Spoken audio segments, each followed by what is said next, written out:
Welcome to the High School Hamster Wheel Podcast. Are you tired of watching the teenagers in your life trying desperately to keep up on the high school hamster wheel? Is your teen confused about which direction to take after high school graduation? Our world is changing, and our kids need to know all of the options available after high school so they can feel empowered to make the choice that is best for them. Through interviews with industry experts and leaders in education, we will explore the latest trends that are shaping the opportunities of today and tomorrow. I'm your host, Betsy Jewell, and I can't wait to take this journey with you. Hey everybody, welcome to another episode of the High School Hamster Wheel Podcast. I am beyond excited to introduce this episode. My guest today is Michelle Jones, and she's the founder and president of Wayfinding Academy. After spending 15 years in traditional higher education, teaching leadership and organizational behavior, Michelle knew there had to be a better way to do college. So she left her teaching position to create a new nonprofit college that would revolutionize higher education.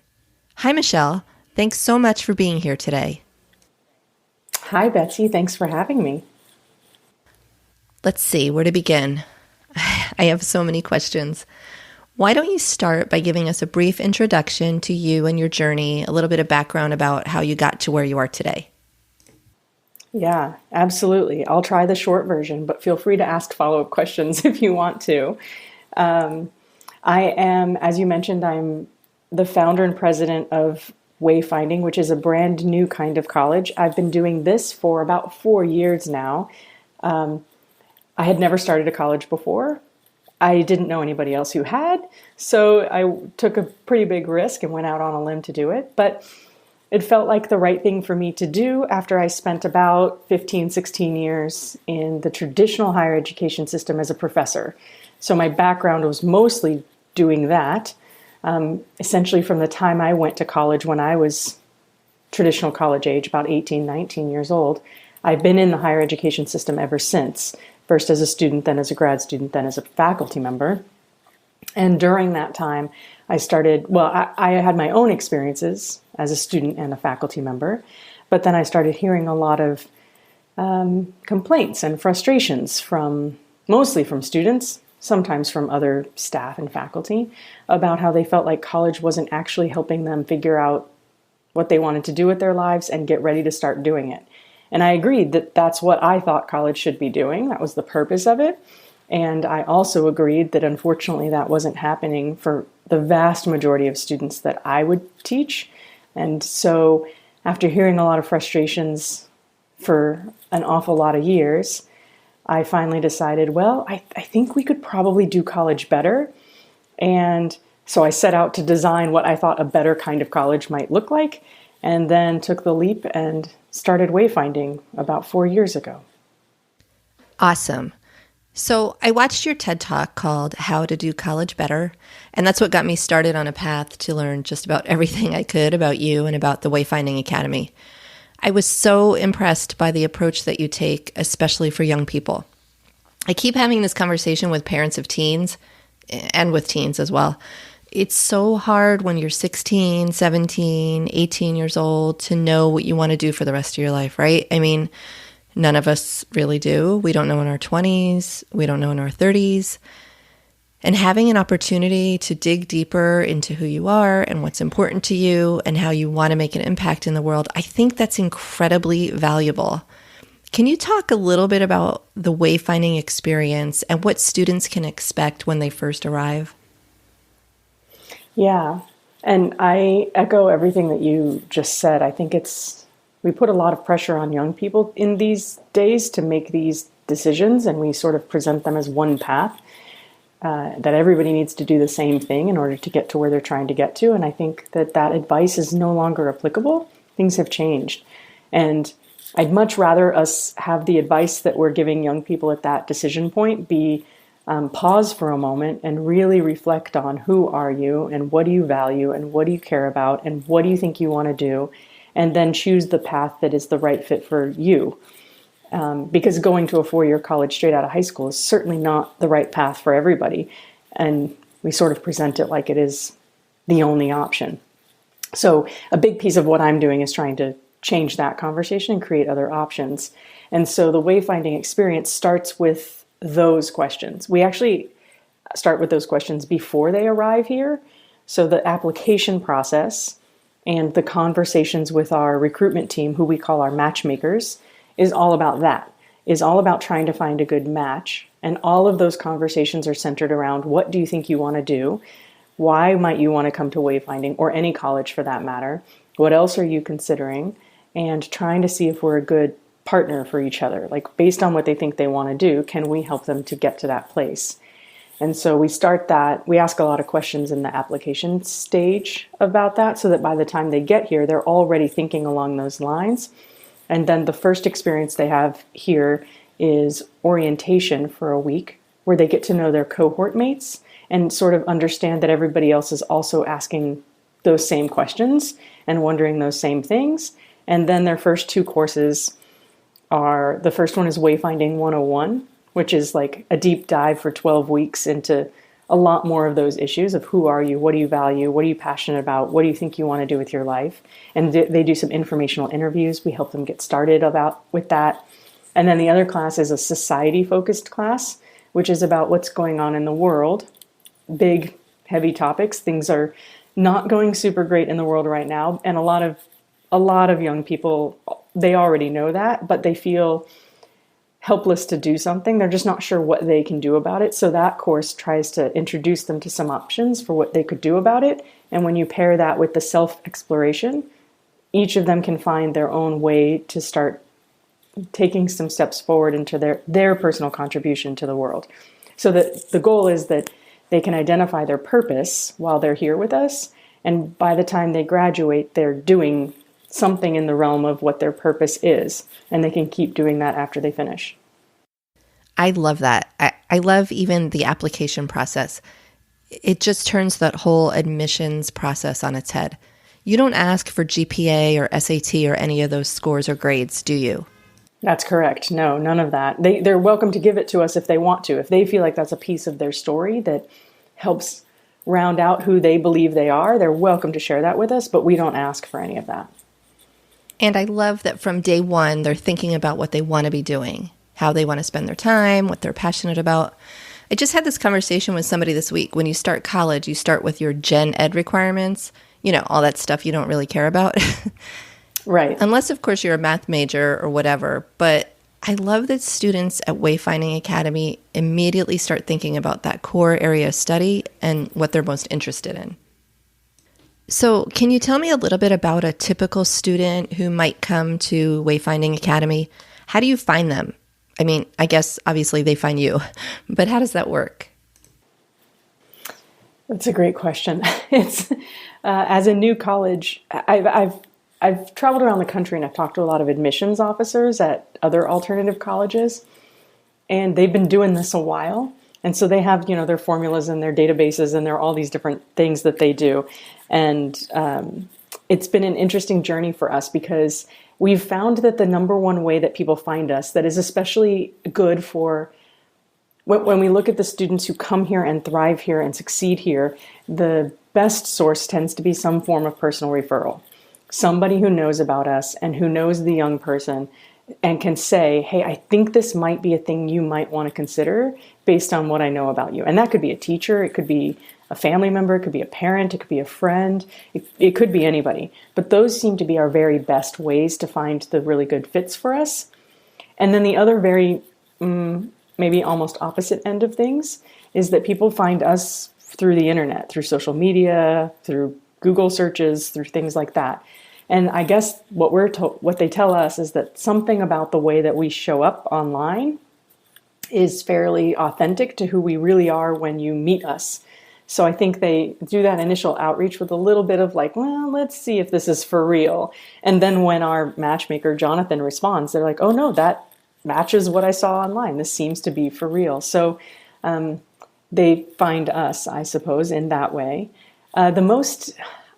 I suppose now, so we've been doing this for 4 years. We've just brought in our 4th cohort. In a couple of months, we're bringing in our 5th. Historically, we only started a cohort every August. And this year, for the first time, we're doing it twice a year, January and August. That's exciting. It is. It's exciting. It's going to be a whole new input of energy in the middle of the winter, which will be exciting. And so I guess patterns that we've noticed, I don't know that there is such a thing as a typical wayfinding student. Their interests range widely. I mean, we have people who are interested in social justice and art, or comics, or writing, or physics, or computer coding, or facilitating retreats for young men about toxic masculinity, like everything across the board. So their interests range widely, but what they seem to have in common is that they are curious, they like learning, they're in search of a community of like other people who feel that way about learning, who are here because they want to be here. And what the most common like statistical demographic so far is that they tend to be on average a little bit out of high school. Not all of them, but they tend to be, maybe 20, 21 years old. They've done a little bit of something first. It could be travel, it could be going to another college. And then they find us. So they have a little bit of a life experience to know, yeah, I think the traditional college thing is not my jam. That's like not what I'm going to want to do. And the most common is that they've tried doing that. Maybe they did it while they were in high school. They also went to a community college, or maybe they graduated from high school and then tried to go to a college and it didn't work for them. And trust me, the problem is definitely not them. The problem is the higher education system. And then they find us.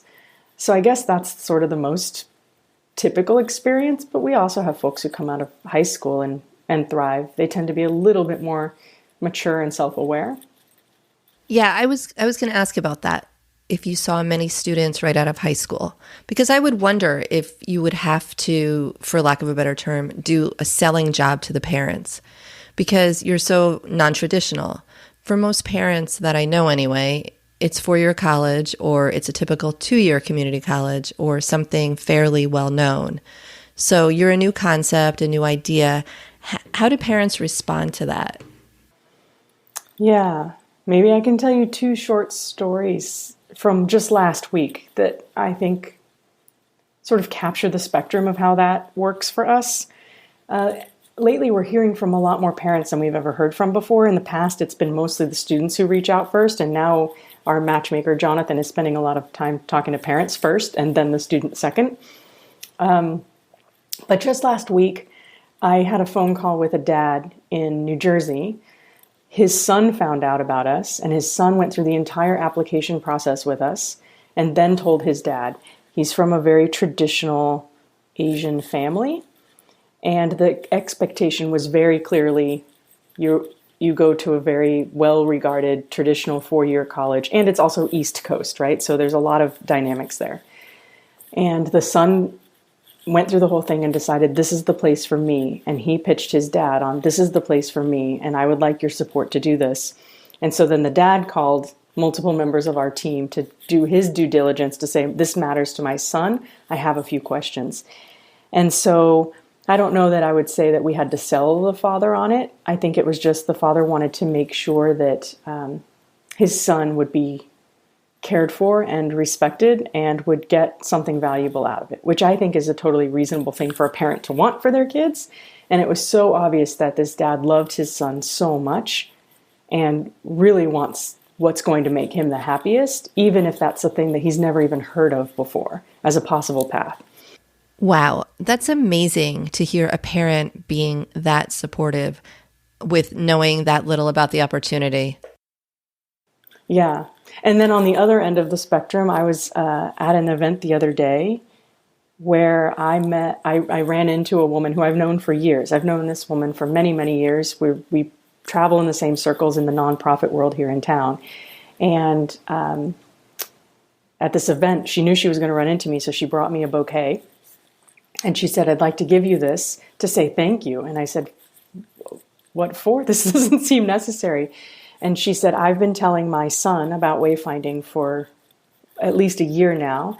I was convinced this would be the right fit for him. And I keep nudging him and pushing him and trying to get him to investigate you guys, to visit you guys. And last week he came and he met with your matchmaker. He sat in on a class, and he came home and he told his dad and I found my people.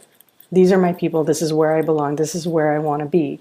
And so in that case, it was the parent nudging her son towards wayfinding because she thought it would be the right fit for him. And she had to convince him to do it. And then once he did, and so she started crying, and then she made me start crying. And she says, you have no idea. You are now, on our team, and we're so grateful. And you've saved our son's life. You've given him hope again. I've never seen him this happy in years. And I thought, oh my gosh, like this is why we exist. And so I don't know. The parent reaction is all over the place. Okay, I'm trying not to cry right now after hearing that story. I know. No, I'm crying, definitely. The parent reaction is just like sometimes it's the parents who start the conversation with us and know this is the right thing for their kid. And sometimes their kid comes to them and says, this is what I really want to do. And we also have some students who have no parental support financially or otherwise who come here, who do it on their own, who maybe move from across the country, who pay for it themselves, who work full-time while they go into school so that they can afford the tuition here on their own. So it's a little bit of everything. So we don't take the parent involvement for granted because not all students have that level of support. Oh, right. That's really interesting. So you told me about the 5 whys activity that you do. Will you talk a little bit about that? Yeah. This is sort of a trick that I learned, I don't know, maybe a decade ago or so when I was a teacher. And I was teaching these classes that students would typically take when they were seniors in college. And they were often business majors, and they'd gone through this entire business curriculum and gen ed curriculum in college. And they get to the end and they get to my class, and I'm asking them things like, what are you passionate about? What do you care about? What do you want to do? And they didn't even know how to begin answering the question.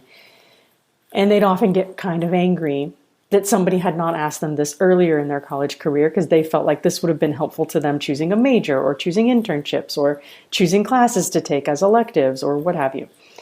So when I got to the class, and I would find that I had a hard time getting them to even begin answering the question. What you'd often get is, well, I guess I really like baseball because I'm on the baseball team, or something fairly superficial as their starting point. And they would mostly just look at the most common hobby that they had. Maybe it's playing video games or whatever. And so I made up this activity that I found was really helpful. And I based it off of something I had read in a book, and it's called the 5 whys. And so I found that no matter what their initial answer was, if I asked them why, so they might say, I don't know, I care about makeup and fashion. And I would say, okay, tell me a little bit more about why makeup and fashion is important to you. And they would give an answer to that. And I would say, oh, that sounds interesting. Tell me how you've seen that show up in your life, basically asking another version of a why. And I'd do that at least 5 times. And I'd find that they'd get to an answer like, well, I think a lot of young women have issues with self-confidence. And I find that when I do makeovers for my friends and I let them feel beautiful in whatever way that means to them, that they have the self-confidence they need to go out and do the thing that they're otherwise afraid to do. And that's why I care about makeup and fashion. So I found that they always had this depth of why, but you couldn't get them there right off the bat. But the 5 whys can take it sort of like little deeper each time. And I think that could that could work with anybody, asking them about, a parent could ask their kid that if they're trying to have that conversation. I also think it could be helpful when their kid's about to graduate from high school and you're trying to figure out what for them to do next. And if they say, well, I don't know if I want to go to college, asking 5 whys about why do you think you don't, or why do you think you do? Or if you're thinking of a gap year program or a trade school, or asking 5 whys, and you'll find out the deeper rooted answer for where that impulse is coming from. Okay, that's brilliant. What a great strategy for parents. Because I know firsthand as a parent of teens, I struggle to get my kids to dig deeper and do that critical thinking. And, I'll ask that type of question, what do you think you want to do after high school? Or, okay, what does that mean? And what do you want your life to look like? But I haven't applied that strategy of asking them why they want to do that. And what do you mean by that? And then what does that result in? So I really like that. I am definitely going to give it a try. Yeah, give it a try. I hope it works. They obviously have to be in the mood to answer some questions, but which doesn't always happen. Yeah, it's tough. I have to get them in the car because they're always a captive audience. They can't walk away. True. And I told you this. I was in the car not long ago with my 13-year-old listening to a podcast. I believe it was Blake Bowles' podcast, where you were interviewed about Wayfinding Academy. And my son, he's my super curious kid, always has been. Doesn't really love school, but loves learning and thinking. And by the end of that podcast, he turned to me and said, "Mom, that sounds like an amazing place." And I said, "I agree with you." Of course, if I could go back to school right now, I would definitely think about Wayfinding Academy. But you do, I should mention this important information. You do offer a program for adults as well, right? We do have a program for adults. It's brand new. It's about to wrap up next week for our first offering of it, but we call it Lifefinding. And it's aimed at adults who are in later stages of life and they're in transition. The people who are in the current, we have one version of it now. We're about to launch a second version, I just learned. The first version we're doing is like a 6-week extended deep dive kind of a thing. And so far, the people who have signed up for that tend to be in their 50s and 60s, who are sort of thinking about retirement or their final chapter of what they really want to dedicate themselves to. And then we're about to launch a weekend version of it for people who are maybe in their mid-career, in their 30s and 40s, who are wanting to get out of their current job and they can just do a weekend to like sort of reset themselves and figure out what they want to do next. So yeah, we find that it seems like our special superpower is helping people of all ages pause and be intentional and think about what kind of purpose-driven work they want to do, and we can help them start doing it. So we're trying to find other ways to do that for older adults, because what you just said, we hear a lot, is that if wayfinding existed when I went to college, I would have wanted to do that. And so we've tried to find a way to fill that request. Such a cool opportunity for really anyone of any age. I'm trying to think of someone I know that's been on the same path their entire career. And honestly, I don't think I can recall one person. Me in particular. I went to college, I quit, I worked for a while, went back to college. But I mean, I've changed careers multiple times and here I am changing again. But one of the big things, kind of the bee in my bonnet I keep saying is our kids need permission to swerve, both right out of high school, but also throughout their lives. Mm-hmm. And I really want them to understand that you have permission to change your mind. So if you happen to choose college or you choose something else and then change your mind in 2 or 3 or 5 or 10 years, that's okay. My one rule, especially for my kids, is just have a plan. You know, if you don't want to go to college, that's okay. But what's your plan? It's not sleeping on my couch and playing video games all day. But it has to be thoughtful and you have to be able to answer the why you want to do it. Yeah. And when we designed the curriculum here at Wayfinding, especially in the 2-year full-time program, the goal is that at the end of that, they will have formed habits around this sort of question asking and self-exploration, because I know 100% that this is not going to be the last time that they find themselves in this position where they're asking themselves, wait, who am I and what do I want to do next and what do I want my next chapter to look like? And so my goal with designing the curriculum is that they spend 2 years with us and they form these habits and they form this way of thinking and they get all these tools and this community and the support, that the next time they go through this, whether it's a few years later or a decade later or 2 decades later, they now have the skills that they need to navigate that themselves without having to like do wayfinding again. They will be equipped to do that in life. Because I agree with you. I also don't know anybody who just picked one thing and stuck with it forever. And it's getting more and more and more common for people to change careers multiple times throughout their lives. So these are important skills. Right, right. And it seems that young people who are trying to figure out what they want to do are also taking a real interest in the world around them. You know, how they might be able to have an impact or make a difference. So one of the things I like about Wayfinding Academy is that you really place an emphasis on that. You know, you ask, what do you want to do and how do you want to impact the world around you?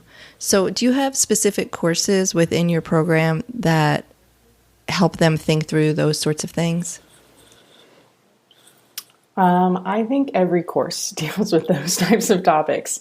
One of the things that we have learned over the past 4 years is that somebody who wants to only be of service to themselves in some way tends to not be a good fit for us, and they tend to either not come, or I can think of one example where somebody came and left at the end of the first year because he wanted to do something that was more in the realm of starting a business that would benefit himself without lots of impact to society. And so he found that this wasn't a good fit, and we helped him to go do that, and he seems super happy doing that now, which is great. So yeah, I think it's sort of an underlying implicit element of our entire curriculum. We don't have a specific course on, how to be a good citizen, and I would say that all of the courses are on how to be a good citizen. And the types of folks that we bring in to teach the courses, they all tend to have that element to the things that they do in their lives as well. So a lot of our faculty here are part-time faculty here because we're a small college and we don't need full-time faculty. And so they come in and then they just teach one course, or they teach a course and they're a guide, or they teach a course and they are our communications director. But every one of them has some other aspect of their lives that is about them being of service to the world and to their community in a way that they're passionate about, whether that's teaching music lessons to youth, or starting a company focused on environmental responsibility, or whatever the case is, they all have that aspect. So I think when students come here, they're surrounded by people with a little bit more life experience than them who have all chosen that for themselves. So it's kind of like it's part of the culture. Okay. And the guides that you assign, are they business people within the community? And does each student at the Wayfinding Academy get their own guide that kind of follows them through the program?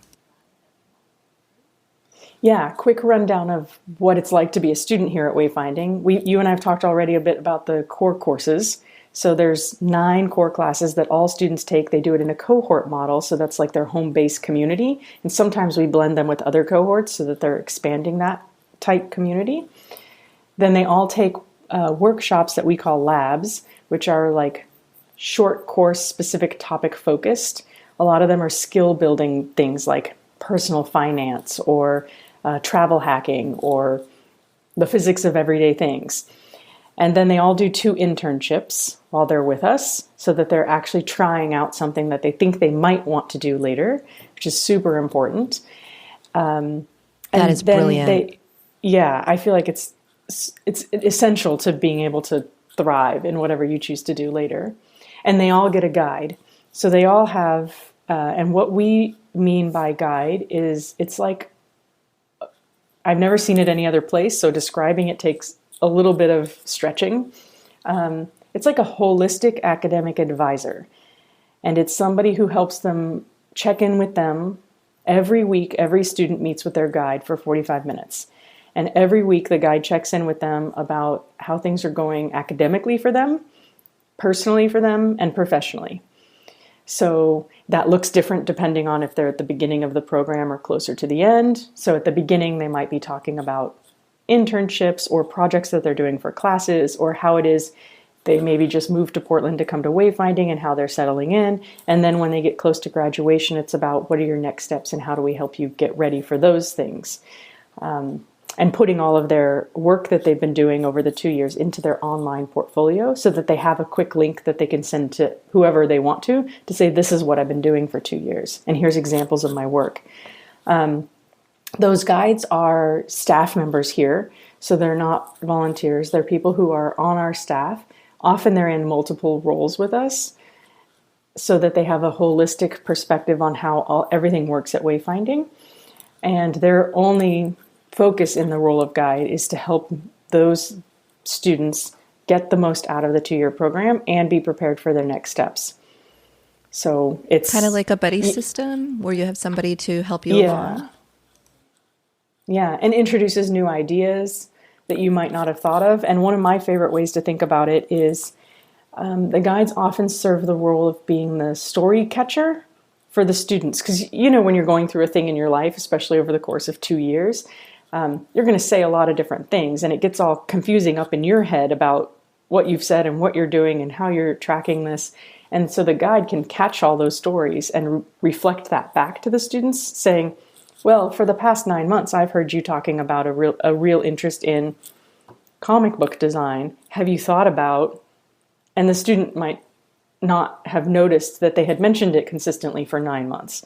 So I really think that the guide's secret superpower is story catching it and reflecting it back at the exact moment when the student is like, oh, yes, that makes a lot of sense. I love that, story catching. And students come out of the program with a 2-year degree in associates, right? Yeah, that's correct. It's an Associates of Arts. It's basically a general studies associate degree, but we call it a degree in self and society. So at the end of the 2-year program, they have an Associates of Arts in self and society. And they also have a really cool portfolio of all the work they've done too, right? So that they can show that to potential employers or their next educational opportunity. Yep, they have that. And I think, and what they've told us, is that the most important thing that they have is connections. So they've spent 2 years getting the benefit of the multitude of connections that the Wayfinding community has. And that was an intentional choice on our part at the beginning when we founded Wayfinding, is that the way we got the initial startup funding to start up a college was by asking everybody we knew to chip in small amounts of money. So we raised a little over $200,000 from over 700 people. And so all of those people, and now we have about 120 people who give on a monthly basis that we call our luminaries. And those people have said, yes, I want to keep financially supporting Wayfinding, and I would like to also opt into being sort of the first line of people that you reach out to when students want a mentor or need a place to stay or are traveling across the country and want someone to take them to coffee, because our luminaries are all over the country, kind of all over the world at this point. And so I think the biggest, hardest to capture in data format thing that students get is this crazy network of connections that we have that's pretty immense and standing by to help at any moment. Wow, that's amazing. There is so much value in having connections. I love that. I know a lot of kids who graduate and then they're like, now what? Where do I go? Who do I talk to? Who's going to help me? So to have that built-in network is awesome. Okay, so I already asked you this when we last spoke, but will you please open a campus on the East Coast? Although Portland is beautiful, so that is a great location.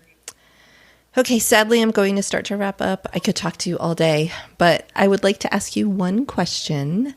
If you could go back in time and give your teenage self one piece of advice, what would it be? I suppose it would be the advice that I finally started following as a person in her 30s, which was the importance of finding the thing inside of me that was my, some people call it like your North Star or your true north, and following that. I think up until the point when I was in my 30s and I first started thinking about this idea of changing higher education, at the time it wasn't starting a college, that came later. But I think up until that point I kind of did what generic people told me I should do. And I followed that pretty closely. And I found that I couldn't be my full self while doing that. And only once I stepped off that path and started making a little bit of unconventional choices by typical societal standards, was I able to fully be myself and fully realize what I was capable of doing and what I really cared about. And so I think if I had done that as a teenager, if I knew to do that as a teenager, or even thought to do that as a teenager, I think I could have done so much more earlier, probably, and felt so much happier and more fulfilled in my life for those couple of decades. Yes. Yes, that's fantastic advice. So true. As teens, you're so caught up in what everybody thinks about you and how you look and how you act and the decisions you make. Are you going to be popular and accepted? I wish there was a magic pill I could give to every teen to say, take this and you'll be able to follow your own North Star and follow your heart. So thanks for that awesome advice. Lastly, where would you like people to find you online? Obviously, wayfindingacademy.org. Where else? Yeah, we also have all of the standard social media things. We have Facebook and Instagram where we're the most active. So for parents, it's probably Facebook is where you want to go. For teens, it's probably Instagram. We do have a Twitter account, but neither of our two target populations really spend a lot of time there, so we don't spend a lot of time there. And we have a YouTube channel, and we're just starting to release more conversations like this in video form on our YouTube channel, where every couple of weeks I sit down with somebody from our Wayfinding team, and he asks me questions about things that are going on in higher education, and we're starting to put those videos on our YouTube channel so that people can engage in that conversation more with us regularly. Oh, great. I'll be subscribing to that. Yeah, do. You can totally subscribe to the YouTube channel. And I think you've also subscribed to our newsletter. Every other week we send out a newsletter that's kind of like highlights of what's going on in wayfinding, some upcoming events, and some kind of a big picture topic conversation. Yes, I love that. Well, thank you again, Michelle, so much for being here. I'm so excited to have crossed paths with you and to be able to spend this time talking with you. I know so many parents of teens are going to find so much value in this conversation. Thank you for your time. And thank you for the work that you're doing to help parents to help their kids to make more informed, intentional choices. I think that really matters. It's my passion project, and I'm grateful to people like you who are changing the course of education. I'll definitely be keeping my eye on Wayfinding Academy. Excellent. My pleasure. Thanks so much for tuning in for this incredibly interesting conversation with Michelle. So many valuable insights and suggestions for helping our teens find their way to a happy life. I will include all relevant links in the show notes, including a link to Michelle's TED Talk, How to Do College Better, which I highly recommend watching. Please be sure to subscribe to this podcast so new episodes will be delivered directly to you as soon as they're available. And if you're enjoying these conversations, please take a minute to rate and review this show. I welcome your feedback. Let's keep the conversation going. Just hop over to Facebook and join the High School Hamster Wheel Community Facebook group. I'm Betsy Jewell, and I'll be back next week with a new episode of the High School Hamster Wheel Podcast.